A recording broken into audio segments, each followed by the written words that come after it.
খিচুড়ি বানাইছি, মানে সবজি দিলে আর একটু সবজির খিচুড়ি, তো এটা কিন্তু সবজির খিচুড়ি না। অর্ধেক চাল অর্ধেক ডাল। আবার গরুর মাংস রাঁধছি, কিছু তরকারি আছিল মাংস সহ, বললাম যে তাহলে চাল দিয়ে ডাল দিয়ে সাথে খিচুড়ি রান্ধা হালাই, কিন্তু গরম খাই না তো। খাইলে তাড়াতাড়ি আপনারা আইসে পড়েন।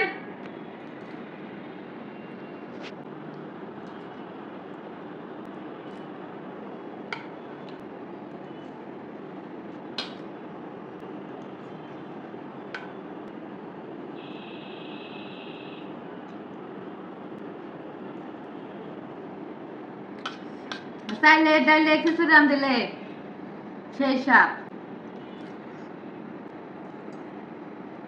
বন্ধুরা আসো, খিচুড়ি খাইয়ে দাও।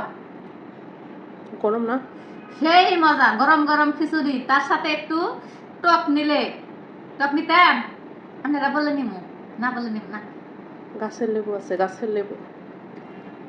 কিন্তু গাছের লেবু আছে, লেবু যদি বলেন লেবু খাইয়া দেখাইতে পারি, আর যদি বলেন যে না আমের আচার কি তেঁতুল, সব ধরনের আচারই আছে।